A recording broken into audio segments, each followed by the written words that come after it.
Vamos abrir as nossas Bíblias na carta aos Hebreus, capítulo 10. Hebreus, capítulo 10, a partir do verso 19. Assim nos diz o Senhor através da sua palavra. Tendo, pois, irmãos, intrepidez para entrar no Santo dos Santos pelo sangue de Jesus, pelo novo e vivo caminho que ele nos consagrou pelo véu, isto é, pela sua carne, e tendo grande sacerdote sobre a casa de Deus, aproximemo-nos com sincero coração, em plena certeza de fé, tendo o coração purificado de má consciência e lavado o corpo com água pura. Guardemos firme a confissão da esperança, sem vacilar, pois quem fez a promessa é fiel. Consideremo-nos também uns aos outros, para nos estimularmos ao amor e às boas obras. Não deixemos de congregar-nos, como é costume de alguns. Antes, façamos admoestações, e tanto mais quanto vedes que o dia se aproxima. Uma coisa podemos constatar quando olhamos a igreja evangélica brasileira, a realidade que temos percebido no meio evangélico não é outro, senão uma igreja que tem relegado a teologia como sendo irrelevante para a sua vida prática. Lamentavelmente, a igreja evangélica hoje, numa grande proporção, a ênfase dela tem sido e tem se caracterizado por ser uma igreja extremamente pragmática. Soluções como posso melhorar o meu casamento? Ou mesmo, como posso maximizar mais o meu potencial no meu trabalho e ser um grande profissional e bem sucedido nos meus empreendimentos? Ou do tipo, não me dê qualquer tipo de doutrina, eu quero saber se isso de fato funciona ou não. Essa tem sido a característica da igreja pós-moderna, e o nosso Brasil tem visto isso em muitos campos da nossa nação. Aliás, as igrejas, muitas delas, têm se caracterizado para dar essas respostas imediatistas, têm sido caracterizada pelo pragmatismo. O que funciona, e é para lá que eu vou. É isso que dá certo e é o que eu vou fazer. Mas quando nós olhamos o Novo Testamento, não vemos o Novo Testamento dissociando a doutrina das ações. O que nós cremos certamente haverá de impactar grandemente o modo como nós nos comportamos, o modo como vivemos, o modo como pensamos. Quando olhamos o Novo Testamento, vemos várias cartas que têm essa característica. Posso lembrar, por exemplo, Paulo. Paulo passa os 3 primeiros capítulos na carta, por exemplo, aos Efésios, definindo muitas verdades teológicas gloriosas, como ele assim apresenta, e em seguida ele vai fazer a aplicação dela nos capítulos 4 a 6 da mesma carta.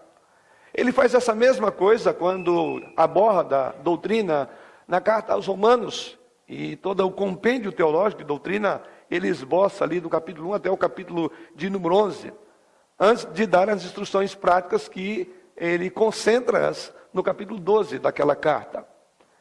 Sim, é de vital importância que nós entendamos primeiramente quem é Deus, quem nós somos, o que Deus fez por nós em Cristo Jesus, como a base para o modo como nós devemos viver, como devemos comportar como cristãos. Compreender então a nossa posição em Jesus Cristo é a base para a nossa prática da vida diária. E o autor de Hebreus segue o mesmo padrão de Paulo e de outras cartas já citadas aqui, conforme podemos olhar de uma linha mais ampla. Por exemplo, os 4 primeiros capítulos dessa epístola, ele demonstra ali como Jesus Cristo é superior a tudo em sua pessoa. A partir do capítulo 5 até o capítulo 10, verso 18, ou seja, um pouco antes do texto que lemos, irmãos, ele mostra como Cristo é superior a todos em seu sacerdócio. Mas, a partir do capítulo 10, verso 19, é o texto que lemos aos irmãos e vamos considerar essa noite, e isso vai até o final do livro, com base naquelas verdades apresentadas até o capítulo 10, verso 18, ele então mostra como que essa superioridade de Jesus Cristo deve impelir-nos a uma fé verdadeira, uma fé prática. Então ele nos mostra, particularmente no tema e no texto que vamos trabalhar essa noite, ele mostra aqui nessa passagem, lida aos irmãos, como então colocar a nova posição que temos em Cristo de maneira prática.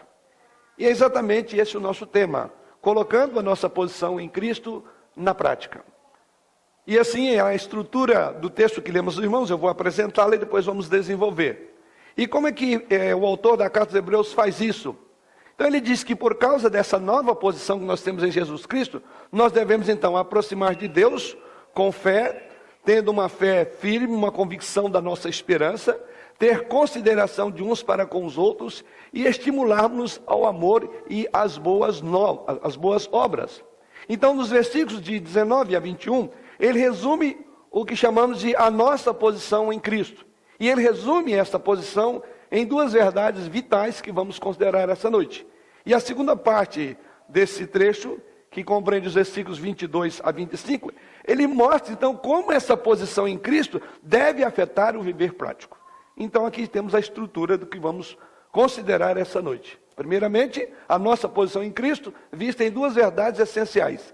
E em segundo e último lugar, como essa posição que temos em Jesus Cristo, verdades vitais, como elas devem afetar a nossa vida, o nosso viver diário, a nossa prática cristã. Vamos orar ao Senhor. Pai, louvamos ao Senhor por esta hora de culto, de adoração da Tua pessoa bendita.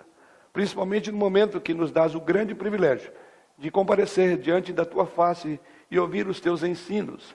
E dá, Senhor, que no abrir da boca do Teu servo sejam as Tuas palavras profundas, intensas, gloriosas, que alcancem os corações e as vidas daqueles que o Senhor mesmo chamou para adorá-lo na beleza da Tua santidade nessa noite.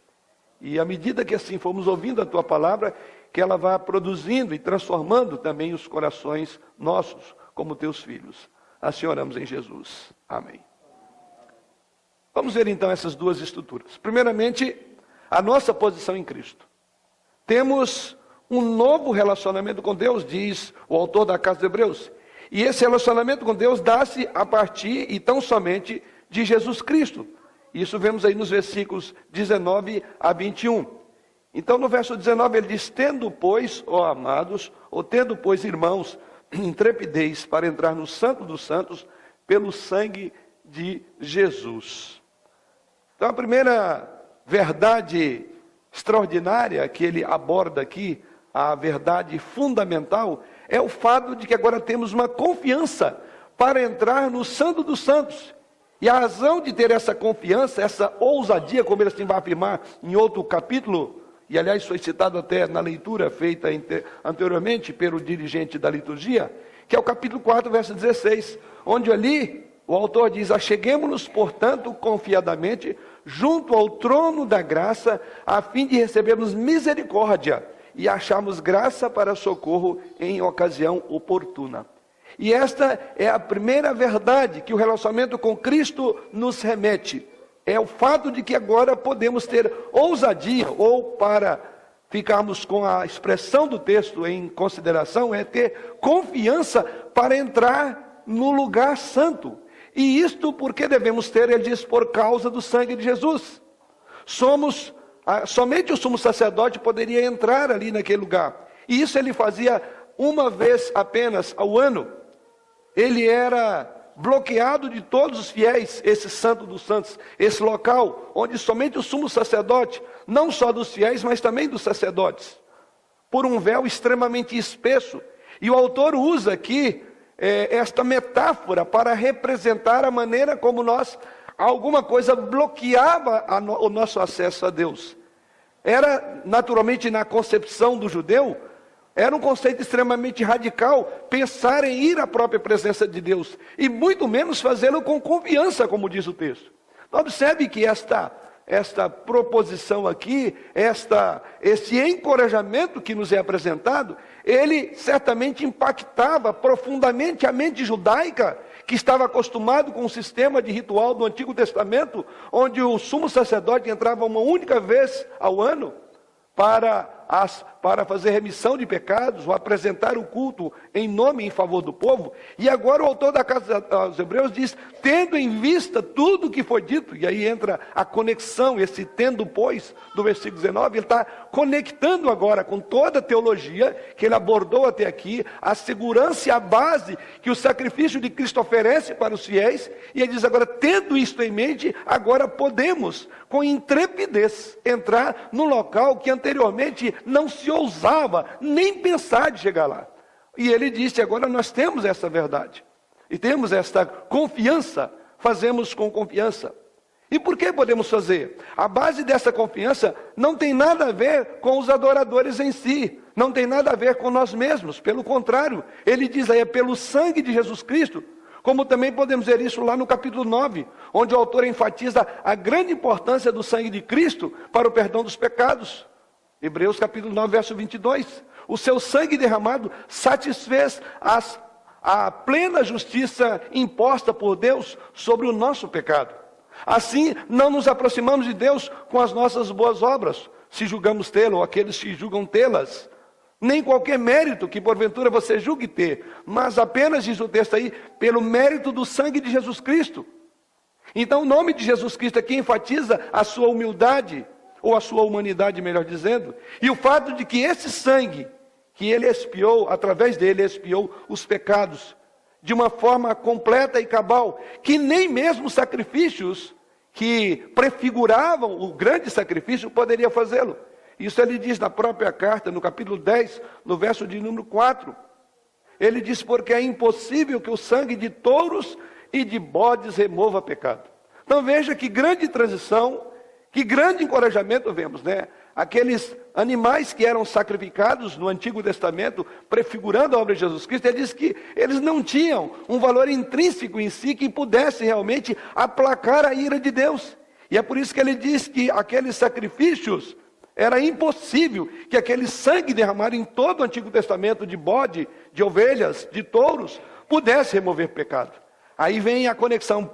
Porém, agora em Jesus Cristo, você tem a ousadia, a intrepidez, porque esse sangue é conhecido de Deus antes dos tempos eternos. E todo aquele ritual do Antigo Testamento apenas prefigurava aquilo que Deus faria na pessoa de Jesus Cristo. E chegou este grande momento. Isso tinha um grande valor para a mente dos hebreus, a quem o autor escreve, posto que eles ainda estavam vivendo sob julgo e ordenanças da lei, ainda repetindo atos, ritos, que não tinha nenhum valor, nenhum significado. Inclusive vai dizer isso, que não restava mais qualquer remissão de pecados, não restava mais sacrifício, uma vez que eles estavam ignorando que o grande sacrifício já havia sido executado na pessoa de Jesus Cristo.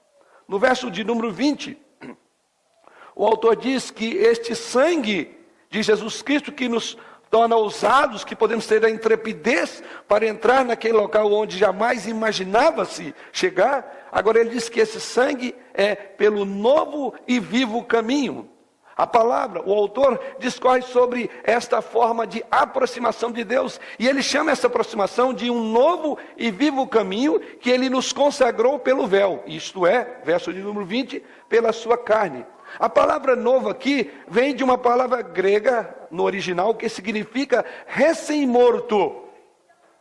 Mas esse sacrifício não era apenas recém-morto, recém-acontecido, mas ele diz algo mais, ele vai qualificando. Ele diz também que ele era também vivo, ressuscitado dos mortos.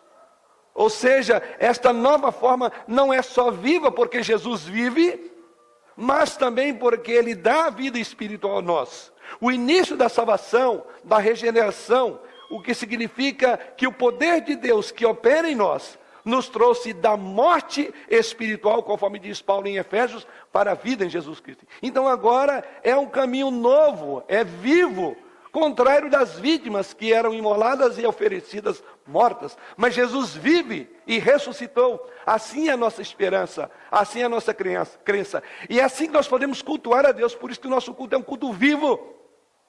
Não é um culto de mortos, mas é um culto vivo porque Cristo vive. E ele chama isso de caminho. E essa palavra caminho nos faz lembrar a afirmação do próprio Jesus, referindo-se a ele mesmo, dizendo que ele era o caminho e a verdade e a vida, e ninguém poderia ir ao Pai se não fosse por ele. E é por este caminho vivo, consagrado pelo sangue, pela obra de Jesus Cristo, é que agora, diz o autor, você e eu podemos entrar com ousadia nesse local. O autor afirma ainda que Jesus, ele inaugurou este novo e vivo caminho para nós. E ele diz de que forma ele fez. Ele diz aí no verso 20, através do véu, isto é, pela sua carne. A ênfase do autor aqui, quando ele usa essa expressão, que foi através da sua carne, não é tanto sobre o véu, como um meio que separava os homens, aquela cortina que separava o local santíssimo do lugar santo. Até ali os fiéis poderiam adentrar e dali para frente. A ênfase do autor não recai primeiramente no aspecto da separação daquele véu. Pelo contrário, quando ele fala que Jesus Cristo através do véu, isto é, da sua carne, ele está dizendo que o fato de que Cristo morreu na cruz, o véu então rasgou-se em dois, de alto a baixo. E esta é uma afirmação descrita por Mateus, o evangelista, quando ao relatar a obra de Jesus Cristo, quando ele foi oferecido na cruz do Calvário, quando foi exposto à vergonha da cruz, e diz o texto sagrado então que o véu rasgou-se de alto a baixo. Lá no templo acontecia algo. Isso está em Mateus capítulo 27, verso 51. Abrindo assim o caminho para aquele local que até então ninguém poderia adentrar. O ponto da analogia que o autor traz aqui da carne de Jesus Cristo é que ele mostra que a carne de Jesus Cristo teve que ser rasgada, dilacerada, destruída para que nós pudéssemos ter acesso a Deus. Em outras palavras, a cruz abre aquele caminho para que possamos entrar num local com inteira confiança. Foi o corpo, foi a carne de Jesus Cristo dilacerada para que eu e você pudéssemos, no dizer do autor aqui, ter intrepidez para entrar no Santo dos Santos. Se alguns ainda estavam hesitantes em entrar com confiança, refiro-me aqui àqueles a quem o autor escreve, o autor lembra a essas pessoas uma segunda verdade vital. Se a primeira verdade era esta, que agora o sangue de Jesus Cristo, a sua morte, abriu aquele caminho que até então era impedido de entrar, ou aquele local, o autor da carta aos Hebreus, ele corrobora com outro argumento, e aqui temos a segunda verdade vital daquilo que Jesus fez por nós. E assim ele diz no verso de número 21, e tendo grande sacerdote sobre a casa de Deus. Ele vai somar ao argumento do artigo do versículo 20, agora o versículo 21. Ele diz, e mais ainda, nós temos um grande sacerdote sobre a casa de Deus. Ou seja, ao oferecer-se como sacrifício pelos nossos pecados, Jesus Cristo cumpriu tudo o que estava relacionado ao sacerdócio levítico no Antigo Testamento. Além disso, Jesus Cristo é sacerdote, diz o próprio autor da carta aos Hebreus, segundo a ordem de Melquisedeque. E os irmãos poderão depois constatar nos capítulos 5 e 7 dessa mesma epístola, dessa mesma carta. Então, nesse papel, ele supera a todos os outros sacerdotes. Ele é anterior, porque ele, conforme diz Hebreus capítulos 5 e 7, ele é sacerdote segundo uma ordem em que não houve um antecessor dele, e não haverá um que será posterior a ele. Ele é sacerdote para sempre, diz o autor da carta de Hebreus. E nesse papel, então, ele supera todos os outros sacerdotes. Ele permanece para sempre à direita de Deus para interceder por seu povo. É isso que diz o próprio autor no capítulo 7, no versículo de número 5. Ora, os que dentre os filhos de Levi recebem o sacerdócio, têm mandamento de recolher, de acordo com a lei, os dízimos do povo, ou seja, dos seus irmãos, embora tenham estes descendido de Abraão. Entretanto, aquele cuja genealogia não se inclui entre eles, recebeu o dízimo de Abraão e abençoou o que tinha as promessas. Evidentemente, é fora de qualquer dúvida que o inferior é abençoado pelo superior. Aliás, aqui são homens mortais os que recebem dízimos, porém ali, aquele de quem se testifica que vive. E por assim dizer também, Levi, que recebe dízimo, pagou-os na pessoa de Abraão, porque aquele ainda não tinha sido gerado por seu pai, quando Melquisedeque saiu ao encontro deste. Aqui ele vai então descrever que Jesus Cristo é sacerdócio. O seu sacerdócio não teve princípio de dias e não terá fim, porque ele vive para interceder. Na verdade, todos esses sacerdotes, toda essa linhagem sacerdotal que antecedeu Jesus Cristo, elas na verdade apontavam para o grande sacerdote. O sacerdócio de Jesus Cristo vem antes do de Melquisedeque, posto que Melquisedeque não teve nem pai nem mãe, é uma afirmação feita pelo autor na Carta dos Hebreus, ele não teve ninguém que o antecedeu no ofício sacerdotal, foi o primeiro, e é nesse sentido que ele usa a figura de dizer Jesus Cristo, esse sacerdote. Pois bem, voltemos ao nosso texto, e é com base nisso, ele diz, tendo grande sacerdote sobre a casa de Deus. O autor refere-se aos crentes aqui também como casa de Deus. Deus não habita em tabernáculos ou templos feitos por mãos humanas, mas Deus habita no coração do seu povo, individualmente, como também no sentido maior, coletivamente, porque somos o templo do Deus vivo. Paulo diz isso na sua primeira carta aos Coríntios, no capítulo 3. Paulo usa isso também na sua segunda carta de Coríntios, capítulo 6, e ali ele usa essa verdade para encorajar os crentes a viverem uma vida prática, uma vida de santidade em seus corpos, porque eles eram habitação de Deus. E é essa palavra que o autor usa aqui, somos casa de Deus. Assim, depois de tratar da nossa posição em Cristo, conforme vimos, depois de enfatizar essas duas verdades vitais, ou seja, de que agora temos confiança para entrar no Santo dos Santos, e isso fazemos por causa do sangue de Cristo. E a segunda verdade fundamental é que temos também um grande sacerdote sobre a casa de Deus. Então agora entra a segunda e última parte. Ele passa agora a aplicar essa posição à nossa vida prática. E é o nosso segundo ponto a considerar nesse momento. E veja o verso 22. Aproximemo-nos. Diante disso, então, ele diz, aproximemo-nos com sincero coração, em plena certeza de fé, tendo o coração purificado de má consciência e lavado o corpo com água pura. A nossa prática é aproximar de Deus com fé, com uma convicção da nossa esperança e estimular uns aos outros ao amor e às boas obras.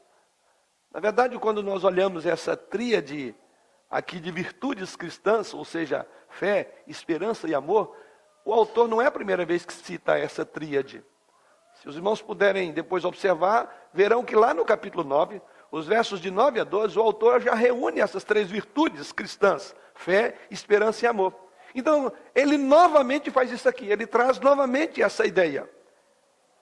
E assim ele apresenta. A primeira delas é, devemos nos aproximar de Deus com fé. É a expressão do verso 22. Aproximemo-nos com sincero coração, em plena certeza de fé. Essa exortação de nos aproximarmos de Deus, com base na obra de Jesus Cristo, somos agora ordenados a vivermos uma vida de fé. Mas quando o autor fala aqui, há 4 coisas que descrevem uma vida de fé, ou uma pessoa regenerada. A primeira delas, ele diz que deve ter um coração sincero. A segunda é em plena certeza de fé. A terceira é ter um coração purificado de má consciência. E em quarto lugar, o corpo lavado com água pura. O que ele quer dizer com isso? Primeiramente, ele diz que nós devemos nos aproximar com um coração sincero. A palavra sincera aqui no original é um coração verdadeiro. Trata-se de um coração que não tem a sua lealdade dividida com qualquer outra coisa. Um verdadeiro coração significa verdadeiro aos olhos de Deus.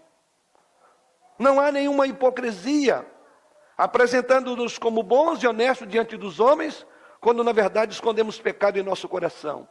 E o autor diz que quando nós nos aproximamos com base nesse sacrifício, nós devemos entrar tendo esse coração que não é dúbio. Os cristãos vivem para agradar a Deus, e é aquele Deus que examina o nosso coração, e como ele próprio diz que o homem vê segundo o exterior, mas Deus vê o interior. Ou seja, cada pensamento, cada motivo, cada desejo deve ser levado cativo à obediência a Jesus Cristo, como diz Paulo em 2 Coríntios capítulo 10. Tudo isto, isso não significa que nós como crentes não tenhamos a tentação, ou que a tentação não venha sobre nós, ou que porventura venhamos a cair em pecado, mas sim, que embora éramos escravos do pecado, agora nos tornamos obedientes de coração a Deus, conforme Paulo afirma em Romanos capítulo 6. Isso também não significa perfeição, sem pecado, mas sim que o teor das nossas vidas deve ser um teor de crescimento em piedade, não uma vida de escravidão ao pecado, como diz o apóstolo João, no capítulo 3, em 1 João, cristianismo não é apenas, conforme podemos observar, alguma coisa que nós professamos, mas é aquilo que vivemos na intimidade, na integridade do nosso coração. E é o que o autor chama a atenção aqui para esta integridade de coração, que deve ser visto por todos aqueles que professam a fé, que podem entrar. Cristianismo, então, não é questão de conformidade exterior a certos padrões, a certas regras morais impostas no contexto em que vivemos, mas é uma questão de amar a Deus, através de um coração que foi verdadeiramente transformado pela sua livre e soberana graça. Isto requer que nos julguemos, que confessemos nossos pecados interiores, o mais profundo do nosso coração, como fez Davi. Salmo 139, ele diz lá: sonda-me, ó Deus, e conhece o meu coração. Prova-me e conhece os meus pensamentos. Vê se há em mim algum caminho mau e guia-me pelo caminho eterno. É muito fácil nós transparecermos espirituais aos outros, mas se os nossos corações não são sinceros diante de Deus, estamos enganando apenas nós mesmos, porque a Deus não enganamos. Como aponta John Owen, sem essa sinceridade de coração, não pode haver nem coragem, nem confiança em nosso acesso a Deus. Referindo-se a esse texto. E aqui ele diz: aproximemo-nos, mas aproximemos com essa sinceridade, sem a qual, diz John Owen, não pode haver confiança quando nos achegamos a Deus.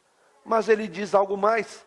Ele fala que é um coração sincero, mas ele continua dizendo: em plena certeza de fé. É a outra afirmação do autor, em plena certeza de fé. Na verdade, o autor vai dedicar todo o capítulo de número 11, o próximo capítulo aí da carta, ele vai dedicar a esse tema, fé. Ele diz que sem fé é impossível agradar a Deus. Hebreus capítulo 11, verso 6. Ele afirma ainda que, a Bíblia ainda afirma que a fé é um dom de Deus, como também é uma responsabilidade nossa. A fé repousa sobre as promessas de Deus. As Escrituras dizem em Efésios capítulo 2 que somos salvos pela fé, por meio da fé. Estamos a andar, diz o apóstolo Paulo em Colossenses, por meio da fé. A nossa fé não é um salto irracional, um salto cego no escuro. Fé repousa sobre a pessoa e obra de Jesus Cristo, que é o autor da nossa própria fé. Isso significa que quanto melhor conhecemos ao Senhor revelado nas Escrituras, mais tornaremos confiantes nele. Quanto mais confiarmos nele em questões difíceis da nossa vida, mais haveremos de confiar em sua fidelidade e ter a convicção de que na próxima situação ele haverá de nos guardar. Fé. Aproxime com coração sincero, mas aproxime também com fé. Mas ele não para por aí. Ele diz: aproxime também com o coração purificado. Ele diz: aproximemo-nos com o coração purificado de má consciência. Por essa expressão e a seguinte, o autor traz a imagem do sacerdócio, mais uma vez, do Antigo Testamento. E aqueles sacerdotes, ao serem consagrados para ofícios, eles eram lavados com água aspergida, com água, e depois aspergia sangue sobre o sacerdote. O texto de Êxodo, capítulo 29, versos 4 e o verso 21, fala exatamente, eles tinham que ser lavados com água limpa e aspergia sangue sobre o sacerdote. Além disso, o autor está provavelmente referindo aqui ao ritual descrito em Números capítulo 19, que fala lá de uma novilha vermelha, que ela era oferecida também, onde ali a aspersão ritual significava limpeza, assim como o homem deve ser limpo, não só cerimonialmente. Todas essas figuras que o autor lembra aqui eram figuras da cerimônia, mas ele fala agora de um coração que é limpo no interior, porque ele não vai falar do exterior, ele fala de má consciência, ele está falando do homem interior. E quando nos aproximamos de Deus, da base do sacrifício de Cristo, devemos ter essa consciência limpa, não apenas o externo, não apenas para aparecer ao homem, porque o sangue de Jesus Cristo, diz as Escrituras, nos purifica de todo o pecado, de toda má consciência, de obras mortas, para que possamos servir a esse Deus vivo, num culto vivo e racional. Mas por fim ele conclui dizendo, devemos também nos aproximar com o corpo lavado com água pura. A quarta descrição da pessoa regenerada aqui é alguém que tem o seu corpo lavado. E mais uma vez, tomado em conjunto, essa expressão, purificado de má consciência e corpo lavado com água pura, essas duas expressões significam a pureza interior, que se manifesta no comportamento exterior. Haveremos de nos aproximar de Deus com ousadia, mas devemos fazê-lo tendo a consciência de que aquela obra vicária de Jesus Cristo nos purificou o nosso interior, de tal maneira que o nosso exterior deve refletir uma vida de pureza, uma vida de santidade. Ambos resultam da nossa salvação. Se não temos uma consciência limpa, não teremos coragem para chegar diante do Senhor. Se temos essa consciência limpa, certamente o nosso corpo, as nossas ações devem seguir a consciência. Daí porque falamos muito sobre a obra de santificação. Quando alguém não foi santificado internamente, ele sempre terá dificuldade em atitudes. Ou seja, as nossas atitudes reveladas externamente expressam o que vai no nosso interior. E aqui o autor fala de que esta obra que Jesus Cristo fez, ela é para nos purificar de toda a nossa má consciência. Quais as implicações práticas disso? A minha pergunta a você, querido, é: você costuma se aproximar de Deus através de sua palavra? Através da vida de oração? É lamentável sabermos que muitos cristãos professos não guardam tempo consistente na palavra de Deus, não demandam tempo e muito menos na oração.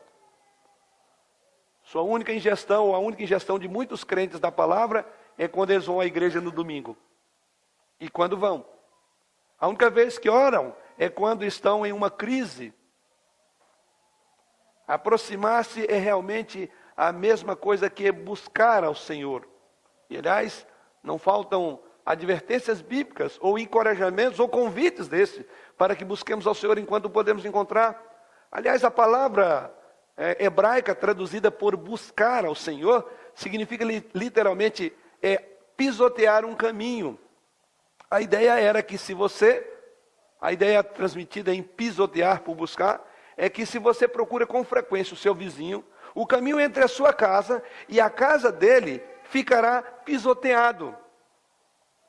Deveria haver um caminho bem marcado entre você e Deus. De tanto você ir a Ele com tanta frequência, que esse buscar, esse caminho pisoteado fica claro. Essa é a ideia de buscar ao Senhor, de andar nos seus caminhos. O que é um grande privilégio. Este, inclusive, é o convite da graça, aproximar de Deus com coração sincero. Mas isso não vai acontecer se você não tornar prioridade na sua vida do tempo a sós com Deus. Como vai a sua busca, o seu caminho entre você e Deus? É como aquele vizinho que você vai muito, que fica pisoteado no terreno. Se não é, você não vai experimentar o que diz o texto. O Senhor mesmo nos convida a Ele e adverte dizendo, através de Jeremias 29:13, buscar-me-eis e me achareis quando me buscardes de todo o vosso coração. Mas o autor trata algo mais. Quanto à fé, diz o autor, precisamos então aproximar com fé, tendo o coração purificado. Mas há um outro ponto a ser colocado. Verso 23, ele diz: guardemos firme a confissão da esperança. A confissão da esperança sem vacilar. A palavra esperança aqui refere-se à esperança futura da nossa salvação. E a palavra confissão está acoplada à esperança. Ou seja, no batismo, quando confessamos publicamente a nossa fé em Jesus Cristo, essa confissão pública da nossa fé, ela teve sim uma forte motivação para nos apegarmos a Ele com fé e obediência, e agora ficarmos na esperança. Em outras palavras, devemos sempre lembrar da nossa confissão de fé, realizada por ocasião do nosso batismo, e sermos fiéis a Jesus Cristo, aquele que as Escrituras chamam de noivo da igreja. Quando você e eu somos tentados a pensar, mantenha aquela confissão que você fez, guardando essa esperança. Porque em todo e qualquer momento da vida, sempre a nossa esperança, sempre a nossa convicção ou a nossa confissão será atacada, como estava sendo atacada a confissão dos irmãos hebreus aqui, posto que os judaizantes estavam apregoando a necessidade de continuarem praticando o sacrifício, ignorando sim o sacrifício que havia sido feito por Jesus Cristo. Então ele chama atenção para que, olha, mantenham firme, não abram mão disso, firmem-se nessas verdades, sob pena de não reterem mais a esperança. Confissão e esperança. E então a ideia aqui, apegar, implica aqui essa ideia de manter firmemente, traz a ideia de algo que está sempre sob perigo e dificuldades, e que essas circunstâncias tendem a tirar tanto a confissão como a nossa esperança. Os escritores de Hebreus, ou as pessoas a quem ele escreve, elas estavam sendo atacadas, tanto na sua esperança como na sua convicção. Não poderiam abrir mão disso. E a ideia do termo usado aqui é exatamente, é alguma coisa que estava sendo sempre atacada e posta em perigo. E os cristãos hebreus estavam ameaçados de perseguição, como também hoje nós podemos enfrentar a perseguição nos dias atuais, e devemos também estar prontos para responder nesta gloriosa afirmação, numa convicção e a esperança que não se abala. Sabemos, irmãos, que todos nós temos enfrentado, ou haveremos de continuar enfrentando pressões, a pressão de nos conformarmos com este mundo, e a Bíblia nos adverte sobre isto. Sabemos que é muito mais fácil você ministrar no trabalho, na escola, ou estar em Cristo, desde que isso não comprometa um desses ambientes. Você não quer que as pessoas pensem muitas vezes que você é um fanático religioso. Então, de repente, eu vou abrir mão disso aqui, vou ceder ali. O autor da Carta aos Hebreus está dizendo, olha, você deve manter essa convicção dessa sua esperança. Você não pode abrir mão disso. Sejam quais forem as pressões, nós como igreja devemos manter a convicção da nossa esperança. A esperança que aponta para as coisas ainda não realizadas, as promessas de Deus, que haveriam de se concretizar na parousia ou na volta de Jesus. Mas você estaria embasado nesta obra de Jesus Cristo. O dia do Senhor, diz as Escrituras, virá como um ladrão, trazendo com ele o seu julgamento inevitável. E o apóstolo Pedro conclui que à luz dessas certezas nós devemos ser pessoas de conduta santa e piedosa. 1 Pedro capítulo 2, 2 Pedro capítulo 3, ele fala isso. Mesmo que venhamos a enfrentar o martírio, o infortúnio, nós devemos manter a nossa esperança no Deus que é fiel. E por que devemos fazer? Por causa da nossa posição em Jesus Cristo. Essa é a base. Aproximemo-nos na fé, guardemos firme a confissão da nossa esperança. E por fim, ele conclui nos versos 24 e 25. Consideremo-nos também uns aos outros, para nos estimularmos ao amor e às boas obras. Não deixemos de congregar-nos, como é costume de alguns, antes façamos admoestações, e tanto mais quanto vede que o dia se aproxima. Aqui há um outro chamado para cuidarmos uns dos outros. Observe, a ordem aqui não é amar uns aos outros. Aliás, é um mandamento em toda a Escritura Sagrada. Mas a ordem aqui é realizar boas obras. É cuidar de pessoas. Em vez disso, a ordem aqui é considerar como podemos estimular uns aos outros em boas obras. Aliás, é a única expressão uns aos outros que acontece em toda essa carta, é só aqui que ela ocorre. Considerar significa que você deve investir sobre isso. Você deve fazer com que isto aconteça. E nesse caso aqui, é aquele irmão que está afastado. Significa que você tem que ter o seu foco fora de si mesmo e pensar no outro.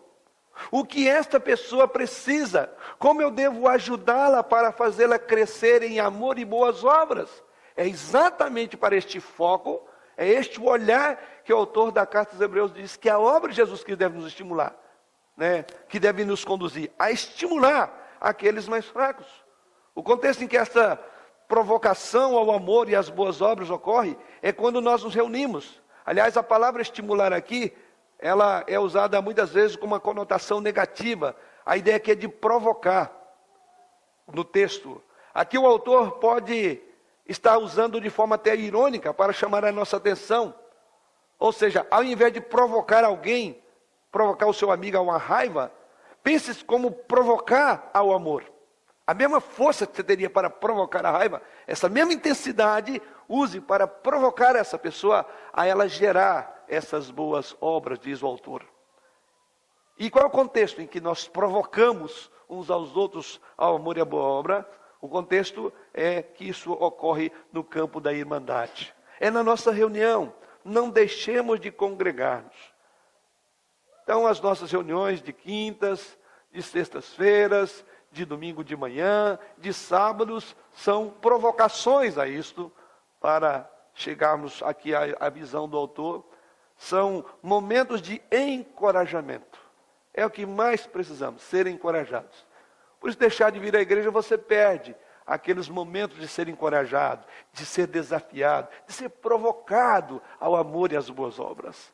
E esse é um papel que eu e você temos que fazer, é algo importante. O contexto em que essas provocações aconteciam, certamente é porque alguns tinham saído da igreja. Quem sabe alguns tiveram seus sentimentos feridos por outros crentes, e agora estavam alegando que não poderiam mais adorar a Deus como antes, poderia fazer isso sozinho, como a mentalidade de muitos que se afastam do Senhor. Quase inevitavelmente ou invariavelmente, quando as pessoas abandonam a igreja, o seu foco é sobre si mesma, não é sobre Deus nem o outro. É sobre si mesma. Em vez de pensar como eu posso ser usado por Deus para estimular ao amor e às boas obras, essas pessoas tendem a pensar, as minhas necessidades não estão sendo mais atendidas. Essa igreja é hostil ao amor. Você pode praticar a fé, a esperança, quando você está sozinho. Mas você não pode incentivar outras pessoas a amar e ter boas ações se você estiver sozinho. Você tem que se reunir com os santos para fazer isto. Você precisa ver os santos que sofrem. Você precisa de ouvir os seus clamores nas reuniões de oração, as suas lutas. O autor acrescenta, dizendo que esse ministério envolve ser o encorajador do outro. E ele diz, e tanto mais quanto vede que o dia se aproxima. Aqui a palavra é encorajar, pode significar também exortar. É usado então para expressar alguém que coloca-se ao lado do outro para ser um auxiliador, como um advogado é do seu cliente no tribunal. É assim que você deve estar. Sim, esta última exortação, algumas implicações temos para nós. A primeira delas é que, em primeiro lugar, você é guarda do seu irmão. É impossível para a liderança, para o pastor da igreja, pastorear todos e saber de todos ao mesmo tempo. Para o corpo ser saudável é necessário que cada membro assuma a responsabilidade de encorajar os seus irmãos e colegas. Se você percebe que alguém está abatido, aflito, até que a liderança, até que o pastor consiga ver isso, você está lá para fazer. Porque aqui a palavra é para todos. Aqui, como lembramos, é o único momento na carta que usa a palavra uns aos outros, mostrando que a dinâmica do pastoreio é de toda a igreja. Nós devemos cuidar uns dos outros. Uma outra implicação é a necessidade de estarmos juntos. É a necessidade de conhecermos os irmãos mais do que a superfície. O conhecimento que temos nos outros fins de semana não é conhecimento. É aquele conhecimento de bom dia, boa tarde, boa noite. De repente a noite não é tão boa assim. O dia não foi tão bom, mas aqui é tudo bom dia, boa tarde, boa noite. Então essa é outra implicação. Para que eu possa realmente ajudar, eu preciso de compreender a dinâmica da dor no coração do outro. Então significa que os nossos relacionamentos devem aprofundar-se como igreja. Um envolvimento que transcende as nossas reuniões dominicais, ou de quinta ou de sexta-feira. Ela vai mais além. É sentar ao lado, é ouvir. Quem sabe jantar, almoçar juntos. É necessário que isso aconteça, para que possamos assim ver quais são aqueles que precisam de ser encorajados ao amor e às boas obras. Essa é outra implicação do texto. Então, o nosso conhecimento de superfície não nos permitirá fazer o que é a ordenança do Senhor. Precisamos conhecer mais uns aos outros. Melhor, precisamos interessar mais pelo outro. Talvez aquela pessoa que até diga, olha, como vai? E antes dela dizer como vai, você já começa a falar da sua vida. Porque se de repente você dá um tempo para ela dizer como vai, e se ela disser, não vou bem, bom, então a respeito disso a gente pode começar depois que eu estou com pressa. Devemos pensar que uma implicação aqui é esta. É tempo para ouvir. É tempo para dedicar a olhar o outro. Esse é um papel da igreja. É um papel de todos nós. Não é só do pastor. É de todos nós. Porque é nos estimular ao amor e às boas obras. E a última implicação está no fato de que estamos vivendo dias maus. Ele diz aí, e façamos admoestações, e tanto mais quanto vedes que o dia se aproxima. De repente, essa será a última oportunidade de você dar aquela palavra amiga, abraçar aquele irmão e dar uma palavra de encorajamento. Pode ser que no dia seguinte vocês não se encontrarão, ou por Deus chamar a você, ou chamar ele. E aí? O dia se aproxima. Como não sabemos? Deus não marcou essa data, ou melhor, a data está definida, porém não sabemos dela, mas ela é certa, e ela está no coração de Deus. Isso é para que a igreja realmente não viesse a ficar acomodado, ou esperar chegar a última hora e falar, agora eu vou fazer. Poderá ser tarde demais. Eu já afirmei e volto a reafirmar. Quem deixa para amanhã, o amanhã leva a terra do nunca. Precisamos então ter essas verdades. Para concluir, a sua posição em Jesus Cristo, nessas duas verdades fundamentais, tem de fato levado você, ou tem encorajado você a ter uma vida diária prática, tendo uma confiança para entrar no Santo dos Santos, diz o autor. Agora você pode chegar a Deus, e agora você tem a responsabilidade de não só fazer isso, mas você deve também exercitar a fé, a esperança e o amor. Em qual dessas virtudes você está deficitário? Ore ao Senhor, suplique-a. Em qual área da sua vida que você julga que precisa melhorar mais? Talvez você não tenha sido uma pessoa tão dedicada na sua fé, tão desprendida no seu amor, tão convicta na sua esperança. Ore ao Senhor, suplique essa graça, para que Ele possa realmente fazer com que essa posição que você tem em Jesus Cristo se reflita na sua vida, na sua maneira prática, através da fé, esperança e o amor. Amém.